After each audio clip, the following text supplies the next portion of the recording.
That's Blackstreet. Don't leave on Majic 102.3, the DMV's home for R&B.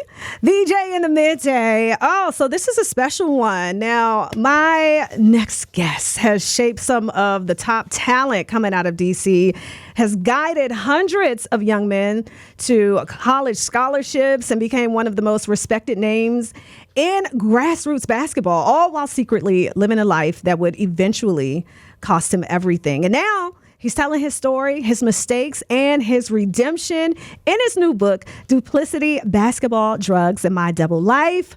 Curtis Malone, how are you? I'm good. Thanks for having me. Pull it up. Yep. Okay. Pull it close. There you go.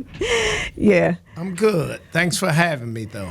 Yeah. Thank you for being here. And, you know, I read about your story, and it is truly a journey of just triumph, turbulence, transformation. For listeners who may not know the full journey, how do you describe who Curtis Malone is today? Curtis Malone is a person that really had to deal with a lot of adversity going through what I went through. Mm-hmm. And, you know, I realized that I just can't give up on doing the things I was brought here to do, and that's help kids and change lives. So for me, the journey was a tough one, but I overcame everything, and I'm ready to hit it head on and keep moving forward. Yeah. And, you know, with your new book, Duplicity, Basketball, Drugs, and My Double Life, what made now the right time to tell this story? Well, one, I wasn't in prison again.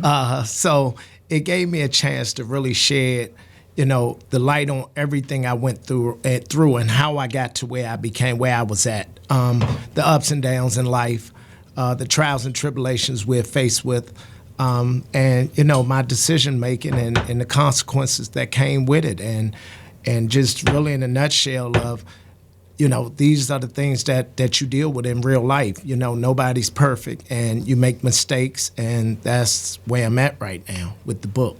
Yeah.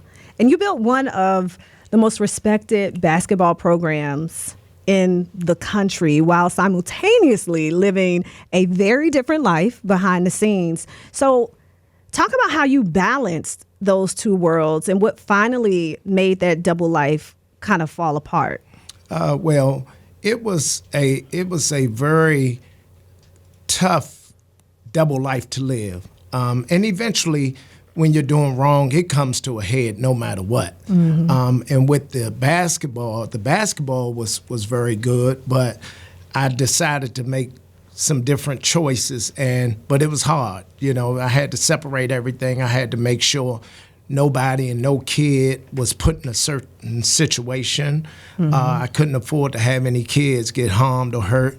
And I didn't want to hurt any parents by seeing their son go to prison with me and me having any drugs around them. So it was a double life. I had to do everything from when I wake up in the morning to separating this from that. So it was tough. It sounds very stressful, exhausting, mentally exhausting. And working with hundreds of young athletes and changing lives, yet your own choices took that away. You know, it took away from that. How did you process the impact of your actions? Process that, you know, it had the impact that it had on the kids who looked up to you. How did you process all of that? Well, I had to first, before I got into trouble, you know, the life became stressful. A lot of drinking, a lot of partying, a lot of trying to really, you know, get rid of the issues that's at hand. Numb it. Yeah, mm-hmm. Exactly. But for the most part, I tried my best to make sure every kid and family understood who Curtis was. And most of them did. Before I got in trouble, you know, the parents and the kids loved me. They understood everything I did, but they also understood that Curtis made a mistake. So, mm-hmm. you know, fighting through it, they were really supportive of everything Curtis went through. So that made it a lot more easier than, you know, when everybody turned their back on you. Yeah. Now, we want people to read the book, but, you know, you talked about serving time. And I know that, you know, going to prison is a lot for anybody. It's a lot on your family. It's a lot on the people that look up to you, your friends. What did prison teach you that nothing else could? Well, one of the things it taught me was patience and staying humble. You have to treat and make sure family is first. And, being a leader at all times, not becoming a follower. And you have to stay humble through it all. I had all the success legally with the basketball world, and I was determined to continue to do something different, and I was still thriving for that too. So it was tough though, but I think I fought through it. Do you feel like that gave you purpose? Because a lot of times when, for lack of a better term, the walls seem like they're closing in on you.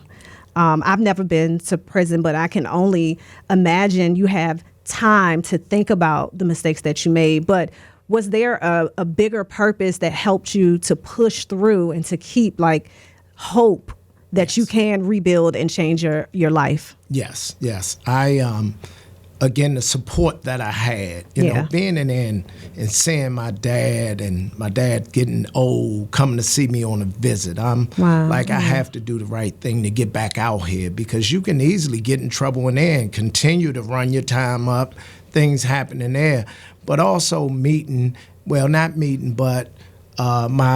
wife, my new wife, which started to come and see me in prison, and she put her foot down and she said, look, the BS ain't going on no more. Yeah. That's over with. That life is over with. Shout out to her. So I had to really, really, really stay focused and make sure when I get released that I do the right thing. And I have to make her proud, because she rode with me through everything I went through for 5 or 6 straight years. Yes. Always great to have a solid woman in your corner. And now you are using your story as a tool for change. And when we come back, we're going to talk about that, talk about what you're currently doing, and, just the impact that you have on young people, and a message that we're going to send out to our young folks as well, because your life can definitely be an example to them. There are a lot of kids, especially in this age of social media, where, they think the fast money looks more real than long-term success, right? So that's more of the trajectory that they want to go. Working hard, and really, when we were coming up, we wanted to grind. We wanted to have a job early so we could buy the clothes that we wanted. But, the fast money and that lifestyle looks a lot more enticing. So talk to the young men who feel that pull between the streets and their future. Well, the internet is unbelievable. I mean, it's undefeated. Yeah. You know what I mean? So I just believe that if you stay on track and stay focused and realize that anything you want, you will be able to achieve, and you will be able to have, whether it's materialistic things or whatever. But if you work hard at your craft and whatever you choose to do, you can be and do anything you want to do in life. And, again, you got to crawl before you walk. It just don't fall out the sky and happen right away. How important is it for you to mentor a lot of the kids? Because, you've been there, especially, at-risk youth and, the kids who are kind of that borderline. They're super talented. You've worked with them before. They're super talented, but also the street life is enticing as well. Is it important for you to pour back into the community now? And especially, now that you're telling your story and people can see how you transformed? Yes, it's very important. I started mentoring kids back in 1993, and most of the kids were troubled kids. So, going over to D.C. jail, my mentorship never stopped. Being over there and seeing these young guys coming back from court, getting 70, 80, 100 years, I was mentoring then. I mentored when I was away in prison. I took a lot of the young guys under my wing because a lot of them respect me so much that, I think that I had their ear. And then, upon my return, I'm doing the same thing. It's not going to stop. And plus, I believe that's just who I am. I've been doing it all my life. And so that's helping people. Comes natural, yes, in a way. So what do you think adults misunderstand most about the pressures that young men in our city face? Well, our city, I mean, so much has changed. You know, the neighborhoods has changed. You know, the love not there. You don't have, you know, when we grew up, we had the OGs. We had people we respect. You know, and now a lot of people are doing it for money. You know, people are making a lot of money, and they can't, you know, they can't get to all the kids like back in the day. The rec centers are gone. Kids used to live in rec centers when we came up. Our second home was a rec center. So, you know, now with everything shutting down and the city shutting down and closing down, it's just the outlet is tough for the kids. You know, no playgrounds. You don't even see kids playing basketball on the playground no more. So times have changed so much that, you know, and the kids who aren't getting in trouble, they're in the house playing a game all day. You know, but parents don't want their kids outside because they're too afraid they're going to get hurt or killed or shot or robbed. And what's the difference now about your leadership now versus before? Because, you know, DC Assault is back, right? So can you talk about that? Well, I think all the rules will still apply in my program. You know, we have a high standard, and you have to do the right thing in the classroom along with working hard on the basketball court. You know, it's not going to be just a program that you can just come and play basketball and don't do no schoolwork or your grades, you're failing, and the parents are, you know, because I don't have a problem with getting rid of a kid or making sure he can't play if he's not doing the right thing. That's the tough love we need. Yeah. That's the tough love we need from, you know, from coaches, from mentors, from public figures, leaders in the community. We need more of that. And for people listening who believe in second chances, how can they support your mission and, of course, learn more about the book? Well, of course, I'm on Instagram, the Curtis Malone. You can reach out to me anytime with, you know, with me speaking or helping any kind of way I can with kids, with teams, with whatever. I'm willing to help if I got to come and speak to teams or players. But at the end of the day, the book is on Amazon right now and Barnes and Nobles.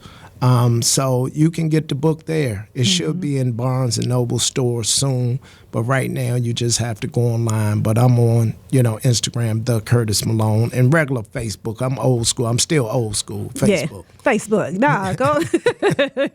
So, what's one thing that you what is one message I should say that you want to send people? You know, just as a testament to your journey, your life. And, of course, just rebuilding what you lost before. Yeah. Well, I believe that being a good human being, it outdoes everything.